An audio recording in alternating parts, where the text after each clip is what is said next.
నమస్తే, welcome to Abhinav Bharat. హైదరాబాద్లో Ramoji film సిటీకి ఎంత ప్రాచుర్యం ఉందో అందరికీ తెలిసిందే. ఈ నగరం పేరు చెప్పగానే గుర్తొచ్చే ప్రదేశాల్లో మొదటి వరుసలో ఫిలిం సిటీ ఉంటుందనడంలో ఎలాంటి సందేహం లేదు. దేశ విదేశాలకు చెందిన వివిధ ఫిలిం ఇండస్ట్రీల నుంచి మేకర్స్ వచ్చి ఇక్కడ షూటింగ్ చేస్తారు. అయితే రామోజీ ఫిలిం సిటీని తలదన్నేలా మరో ఫిలిం సిటీని ఇదే హైదరాబాద్లో డెవలప్ చేయాలని తెలంగాణ ప్రభుత్వం భావిస్తుంది. ఇప్పటికే దీనికి సంబంధించి సీఎం రేవంత్ రెడ్డి కీలక ప్రకటన చేశారు. మహేశ్వరాన్ని న్యూయార్క్ సిటీలా ఒక మహానగరంగా తీర్చిదిద్దుతామని సీఎం అన్నారు. రామోజీ ఫిలిం సిటీ తరహాలో అంతకు మించిన సౌకర్యాలు, టెక్నాలజీ హంగులతో మరొక ఫిలిం సిటీని క్రియేట్ చేయాలని నిర్ణయించుకున్నట్టు రేవంత్ రెడ్డి వెల్లడించారు.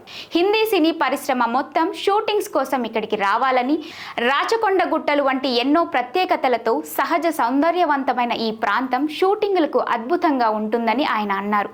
ఎన్నికల ప్రచారంలో రామోజీ ఫిలిం సిటీ పక్క నుంచి వెళ్తున్నప్పుడు ఊటీ కంటే అద్భుతంగా అనిపించిందని చెప్పారు. రానున్న రోజుల్లో రంగారెడ్డి జిల్లాను తెలంగాణ రాష్ట్రానికి కొత్త టూరిస్ట్ డెస్టినేషన్ గా అభివృద్ధి చేస్తామని సీఎం రేవంత్ రెడ్డి అన్నారు.